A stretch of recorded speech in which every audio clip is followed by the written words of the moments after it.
തമിഴ്നാട്ടിലെ മധുരയിൽ വെച്ച് 24ാം പാർട്ടി കോൺഗ്രസ് നടക്കാൻ പോവുകയാണ്. CPIM പാർട്ടി കോൺഗ്രസിൽ അവതരിപ്പിക്കുന്ന രാഷ്ട്രീയ പ്രമേയം CPIMകാരല്ലാത്തവരെയും പ്രതീക്ഷയോടുകൂടി കാത്തിരിക്കാൻ പ്രേരിപ്പിക്കുന്ന ഒന്നാണ്. നമ്മുടെ പാർട്ടി കോൺഗ്രസിന്റെ ഒരു പ്രധാനപ്പെട്ട സവിശേഷതയും അതാണ്.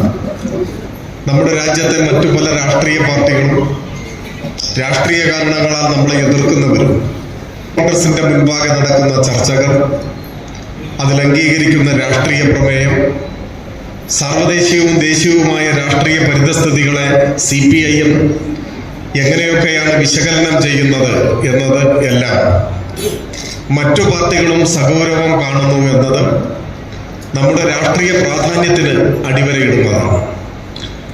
CPIMനെ സംബന്ധിച്ചിടത്തോളം എല്ലാം 3 വർഷം കൂടുമ്പോഴും ബ്രാഞ്ച് തലം മുതൽ പാർട്ടി കോൺഗ്രസ് വരെ സംഘടിപ്പിച്ചുകൊണ്ടാണ് അടുക്കും ചിട്ടയുമാർന്ന സംഘടനാ പ്രവർത്തനത്തിന്റെ ഭാഗമായി നാം മുൻപോട്ട് പോകുന്നത്.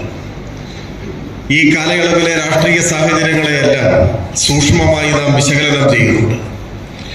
നമ്മുടെ നാട്ടിലും ലോകമാകെയും നടക്കുന്ന സംഭവവികാസങ്ങൾ, അതിൽ നിന്നും നമുക്ക് ഉൾക്കൊള്ളേണ്ട കാര്യങ്ങൾ,